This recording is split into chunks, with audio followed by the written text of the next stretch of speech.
दोस्तों जरा सोचिए, अगर कोई व्यक्ति अपनी पहली पत्नी के रहते हुए दूसरी शादी कर ले और कोर्ट यह कह दे कि यह अपराध नहीं है, तो आपको कैसा लगेगा? क्या यह सच में कानूनन सही हो सकता है या फिर इसमें कोई छुपी हुई कानूनी बात है जो आम लोगों को पता नहीं होती है? आज की इस वीडियो में हम एक ऐसे ही बेहद दिलचस्प और महत्वपूर्ण केस की पूरी कहानी जानने वाले हैं, जिसमें यह सवाल सीधे कोर्ट के सामने आया और कोर्ट ने जो फैसला दिया उसने कई लोगों को चौंका दिया। तो दोस्तों, अगर आप ऐसे ही कानून से जुड़ी जानकारी आसान भाषा में हमसे समझना चाहते हैं, तो अभी हमारे चैनल को सब्सक्राइब कर लीजिए और वीडियो को लाइक जरूर कर दीजिए और साथ ही बेल आइकन दबा दीजिए, ताकि कोई भी वीडियो आपसे मिस ना हो और जो भी हमारी अपडेटेड वीडियो है वह सबसे पहले आप तक पहुंचे। तो अब शुरू करते हैं इस पूरे केस की कहानी को, यानी कि इस पूरे केस में क्या फैक्ट थे। यह मामला मध्य प्रदेश का है, जहां एक व्यक्ति मोहम्मद आरिफ अहमद जहांगीर खान अपनी जिंदगी जो है वह सामान्य तरीके से जी रहा था। उसकी शादी पहले ही हो चुकी थी और उसकी जो पहली पत्नी थी उसके साथ ही रहती थी। कुछ समय तक सब कुछ ठीक चल रहा था, लेकिन धीरे धीरे पति पत्नी के बीच में मतभेद होना शुरू हो गए। जैसे कि नॉर्मली हर रिश्ते में होते हैं, कभी कभी छोटी मोटी लड़ाई झगड़े होने लग गए। तो इस तरीके से उनकी कहानी ये शुरुआत होती है। अब यहाँ से कहानी में एक नया मोड़ आता है। पति पत्नी जो थे, इसमें पति जो था वह मोहम्मद आरिफ, उसने अब दूसरी शादी कर लेता है।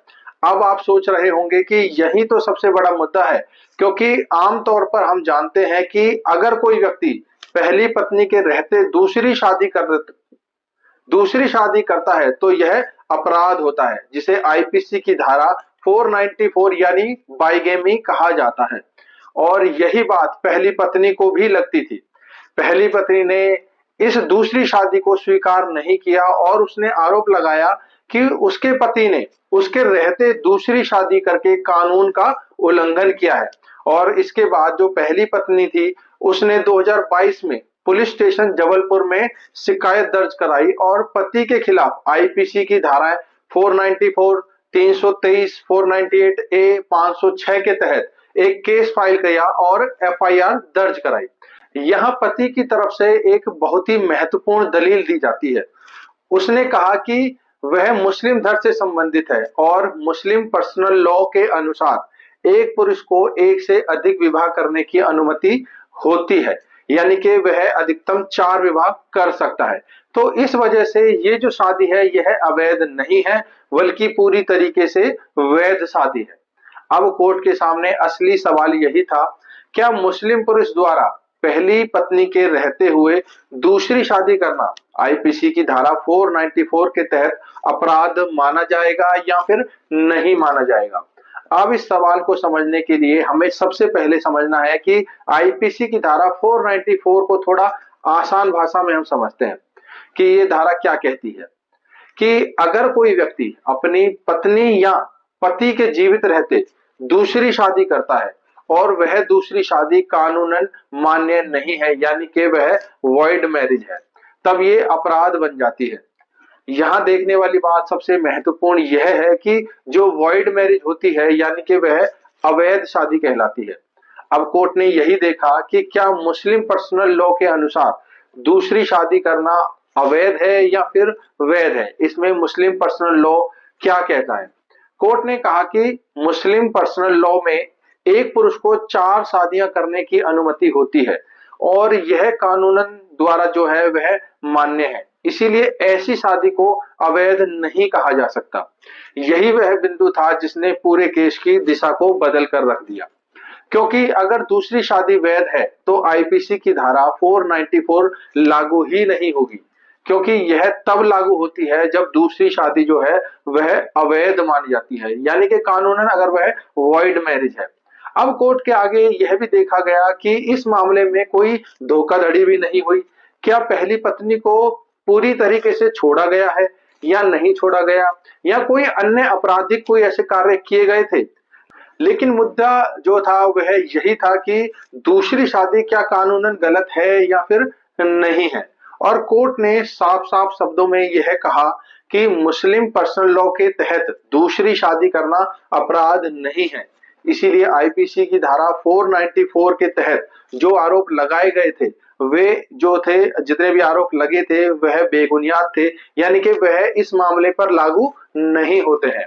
और इसी आधार पर कोर्ट ने पति के खिलाफ लगे जो 494 के जो सेक्शन था उसको हटा दिया।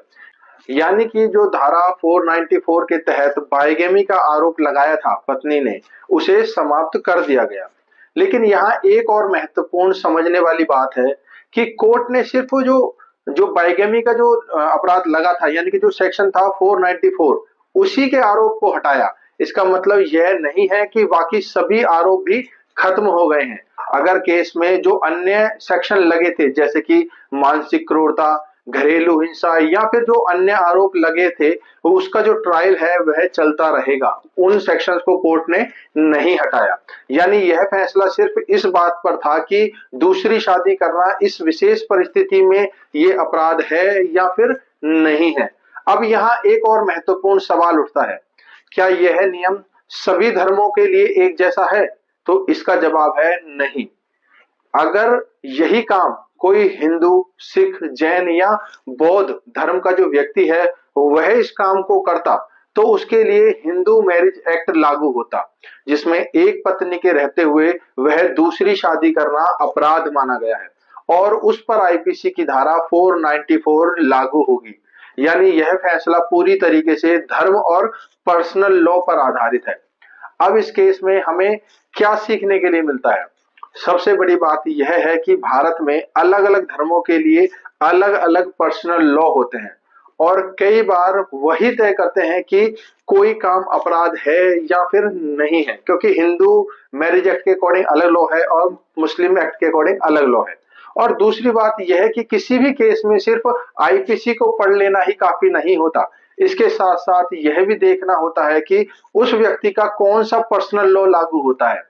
और तीसरी बात यह है कि हर केस की अपनी परिस्थितियां होती हैं और कोर्ट जो है वह उन्हीं परिस्थितियों के आधार पर फैसला सुनाती है। अब मैं आपसे एक सवाल पूछना चाहता हूं कि क्या आपको ऐसा लगता है कि भारत में सभी धर्मों के लिए शादी से जुड़े कानून जो है वह एक जैसे होने चाहिए, या फिर अलग अलग पर्सनल लॉ ही जो बने हुए हैं वही सही है, या फिर उन्हीं को ही आगे चलते रहना चाहिए? आपका जो भी जवाब है उसे हमें कमेंट में जरूर लिखिए, क्योंकि मैं आपके द्वारा डाले गए हर कमेंट को पढ़ता हूं। तो दोस्तों, अगर आपको यह वीडियो पसंद आई हो और आपको ऐसे ही जो कानूनी जजमेंट है वह आसान भाषा में उनकी जानकारी चाहिए, तो वीडियो को लाइक कर दीजिए, चैनल को सब्सक्राइब कर लीजिए और अपने दोस्तों के साथ इसे जरूर शेयर करें, ताकि उनको भी अवेयरनेस हो सके, कानून की नॉलेज हो सके। और अगर आपके माइंड में कोई डाउट है, कोई क्वेश्चन है जो आप हमसे पूछना चाहते हैं, वह आपके केस से रिलेटेड हो सकता है या फिर आपके किसी भी फ्रेंड सर्कल या किसी रिलेटिव के केस से रिलेटेड हो सकता है। अगर आप हमसे कुछ भी पूछना चाहते हैं तो आप जल्दी से कमेंट कीजिए, क्योंकि आपका हर कमेंट जो है वह हमारे लिए महत्वपूर्ण होता है और मैं आपके लगभग हर कमेंट को पढ़ता हूं और उस पर रिप्लाई जरूर करता हूं। तो दोस्तों, मिलते हैं अगली वीडियो में किसी और नई कानूनी जानकारी के साथ। तब तक के लिए थैंक यू वेरी मच।